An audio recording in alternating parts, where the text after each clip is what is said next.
Israel पर हुतियों का आतंक लगातार बढ़ता जा रहा है। अब यमन के हुती लड़ाके सीधे इजरायल पर हमले को उतारू हैं। हुती विद्रोहियों और इजरायल के बीच तनाव बीते कुछ दिनों में काफी ज्यादा बढ़ गया। दरअसल इसके पीछे की वजह है हुतियों की ओर से हो रहे मिसाइल हमले, जिसकी चपेट में अब राजधानी तेल अवीव तक आ गया है।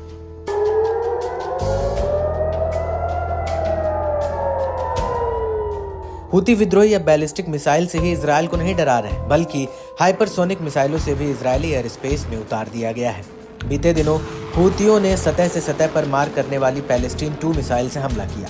हुती विद्रोहियों ने दावा किया कि अब उसके हमले के सामने आयरन डोम की भी एक नहीं चलती है। लड़ाकों के हमले अब इजरायली शहरों के अंदर जबरदस्त तबाही मचा रहे हैं। इजरायली बलों ने भी माना है कि हुतियों की ओर से लॉन्च हुई hypersonic missile Israeli air defence को भेदते हुए तेल अवीव में गिरी। हुती विद्रोहियों ने दावा किया कि इससे इजरायल में बड़े स्तर पर नुकसान हुआ है, मगर इजरायल ने फिलहाल इस पर चुप्पी साध रखी है। इस मिसाइल हमले ने इजरायल के आयरन डोम पर ही सवाल खड़े कर दिए। इस बीच हुती नेता अब्दुल मलिक अल हौथी ने यमनी लड़ाकों की तारीफों में कसीदे पढ़े हैं।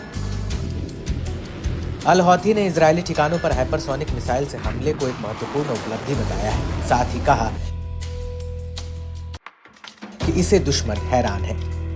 यमन का सुपरसोनिक मिसाइल अभियान, जिसने दुश्मन के सिस्टम को भेद दिया, एक महान और बहुत बड़ी जीत है। इजरायल और अमेरिका इसके बारे में जानते हैं। हाइपरसोनिक मिसाइलों की फायरिंग से इजरायल और अमेरिका को गहरी चोट पहुंची है। यमनी मोर्चे पर ऑपरेशन की गति से इजरायल हैरान है। इजरायल पहले दावा कर रहा था कि सब उसके पक्ष में है, मगर हुतियों के हमले से इजरायल सन्न रह गया। इजरायल हमारा सामना करने में सक्षम नहीं है।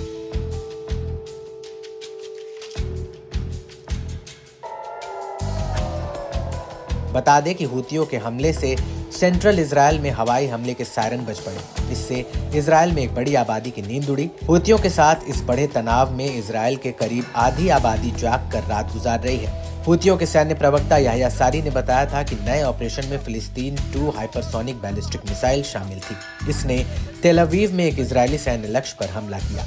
ये एक हफ्ते में चौथी बार था जब यमन से हुए हवाई हमले से इजरायल में हड़कंप मच गया। चारों ओर सिर्फ सायरन की गूंज सुनाई पड़ी। शनिवार को तेल अवीव में मिसाइल गिरने से 16 लोग घायल हो गए। दरअसल इजरायली एयर स्पेस का सुरक्षा कवच कहलाने वाला आयरन डोम हुतियों के सामने फिसड्डी साबित हुआ। वहीं अल हौथी ने यमन की ओर से लाल सागर में इजरायल से जुड़े जहाजों को निशाना बनाए जाने का भी जिक्र किया, जिससे इजरायल के दक्षिणी सिरे पर इलाट बंदरगाह पर जहाजों की आवाजाही पूरी तरह से बंद पड़ गई। अल हौथी ने कहा कि इजरायल जानता है कि हुतियों के नौसैनिक अभियान जारी रहेंगे और इससे इजरायल का अर्थतंत्र डगमगा जाएगा।